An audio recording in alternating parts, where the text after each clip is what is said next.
Separating politics from religion could sometimes be the greatest crime ever. You know why? Because it is ultimately Allah's creation, all of it. He created it all. And so rightfully so, it's ultimately His determination. Truth is what He says to be truth. And justice is what He determines to be just. Our worldview comes from Him. And to be on the opposite side of that is to sabotage your salvation. Our survival in the hereafter depends on aligning with God, not putting ourselves on equal footing to contend with God. Now, on the other hand, confusing politics with religion can sometimes be one of the greatest crimes ever. You know when this happens? When a person wrongfully, incorrectly assumes that their political views are absolute truths. When you're as certain of your political position as you are certain of Islam. That's a big problem, because political maneuvers, political strategies, your approach, your theory on how to bring about better conditions for yourself and the world, these are not exact sciences. Grounding your value system in revelation, in Islam, that is a definite. Feeling Islamically obligated to pursue the lesser evil, that's a definite, that's a must.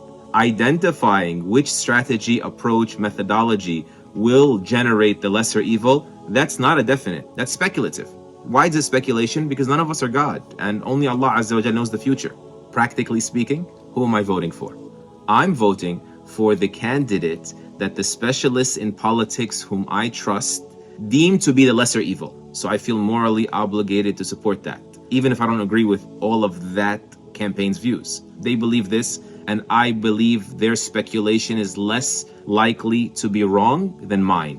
So I'm going to remove my right to have a view and defer to those who have a more likely correct view. That's it. But at the end of the day, it's speculation. Am I going to advise others to do the same? Sure, I will advise others.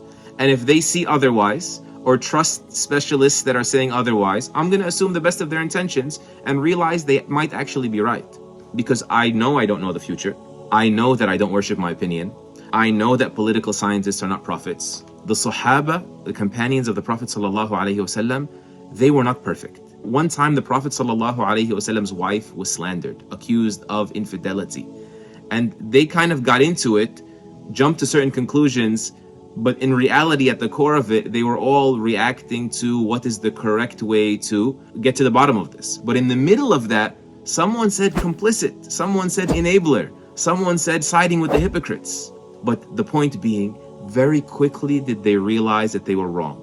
Very quickly did they realize that they were offended, personally offended or offended for the sake of the Prophet ﷺ. And as a result of that, they had jumped to a miscalculated conclusion. They speculated incorrectly. And so what did they do? They retraced their steps and their brotherhood resumed. And we must all do the same. Our Lord is one. Our destination is one. May Allah gather us all in Jannah. Our enemy is one. And so our road is one. We may sometimes take different lanes on that road, but our road is one.